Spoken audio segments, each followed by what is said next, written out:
ভাতা ভাতা কি চাকরি, ভাতা কি শিল্পায়ন, ভাতা কি পরিকাঠামো উন্নয়ন? কংগ্রেস ভবনে এলো এবং একেবারে যোগ্য বলে দাবি করছে তারা, তাদের চাকরিটা চলে গিয়েছে এবং স্পেসিফিকভাবে ওএমআর শিটের দাবি রয়েছে। কি বলবো? মানুষ যখন বিপন্ন হয়, দেখুন ওনারা কোন রাজনৈতিক দলের অফিসে গেলেন কি না গেলেন সেটা বড় কথা নয়। জাতীয় কংগ্রেস এবং রাজ্য কংগ্রেসের সভাপতি শুভঙ্কর সরকারও চান চাকরি যোগ্যরা ফেরত পাক, একদম 100%, এতে কোনো দ্বিমত নেই। আমরাও চাই ফেরত পাক। আমরা আমাদের মাননীয় সভাপতি শুভঙ্কর সরকার ওদের নিয়ে, ওদের একজন 5 জনের প্রতিনিধি দল নিয়ে রাহুল গান্ধীর সঙ্গে দেখা করেছিলেন। সংসদে বিরোধী দলনেতা যিনি, রাহুল গান্ধী ওনাদের আশ্বাস দিয়েছিলেন যে আমি রাষ্ট্রপতিকে চিঠি লিখব ব্যাপারটা টেক আপ করার জন্য, এবং তারপরে রাষ্ট্রপতিকে সেই বিষয়ে রাহুল গান্ধী চিঠিও দেন, এবং সেই চিঠি সমাজ মাধ্যম এবং গণমাধ্যমে দেখানো হয় যে রাহুল গান্ধী, এবং আগামী দিনেও রাহুল গান্ধী প্রয়োজন পড়লে এইটার যদি নিষ্পত্তি রাজ্য সরকার না করতে পারে এটা সংসদে উঠবে এবং সংসদে তুলবেন লোকসভায় বিরোধী দলনেতা কংগ্রেস নেতা রাহুল গান্ধী। এটা এক্সপিডাইট করেছেন পুরো জিনিসটা শ্রী শুভঙ্কর সরকার মহাশয়, আমাদের রাজ্য সভাপতি। আপনাদের একটা কথাই বলি, রাজ্য কংগ্রেসের এখানে পলিটিক্যাল মাইলেজ নেওয়ার কিছু নেই। ওনারা এসছেন, ওনারা ওয়েলকাম, আমরা সহমর্মী। আমরাও ব্যথিত যে প্রায় 26,000 চাকরি হারা হয়েছে পশ্চিমবঙ্গে, এবং প্রাইমারিতে যে 32,000 ঝুলে রয়েছে তার হিয়ারিংটা কবে হয়েছে বা হবে বোধহয় এরই মধ্যে 1-2 দিনের মধ্যে হয়তো সেই হিয়ারিংটাও হবে। সেই 32,000 নিয়েও আমরা আশঙ্কায় রয়েছি।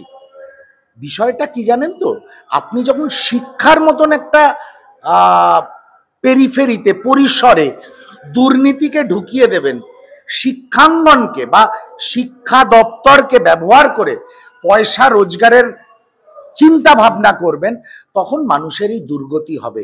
আজকে গিয়ে দেখুন, আপনি বহুবার দেখেছেন যারা অবস্থান করছে কোলে বাচ্চা নিয়ে বসে রয়েছে। হ্যাঁ, কেউ কারোর বৃদ্ধা মাকে সঙ্গে নিয়ে এসছে, সে মেয়েকে সাহস করে হয়তো একা ছাড়তে পারছেন না। এই হচ্ছে পশ্চিমবঙ্গের পরিস্থিতি। আজকে মমতা বন্দ্যোপাধ্যায় আগামী প্রজন্মকে রাস্তায় বসিয়ে দিয়েছে। পশ্চিমবঙ্গই একমাত্র রাজ্য যেখানে আগামী প্রজন্ম চাকরির দাবিতে রাস্তায় বসে আছে। দেখুন, চাকরির দাবি এক জিনিস, আর যোগ্য প্রার্থী পরীক্ষা দিয়ে চাকরি করছি তারপরে হঠাৎ দেখলাম আমার চাকরি নেই, সেটা এক জিনিস। পশ্চিমবঙ্গে সেটাই হয়েছে।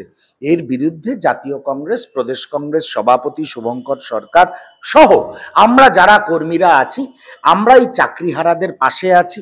যে পদ্ধতিতে হোক, সেটা কোর্টের ভার্ডিক্টের মাধ্যমে হোক বা আলোচনার মাধ্যমে হোক, যে কোনো পদ্ধতিতে হোক, আমরা চাই যোগ্য যারা তারা চাকরি ফেরত পাক।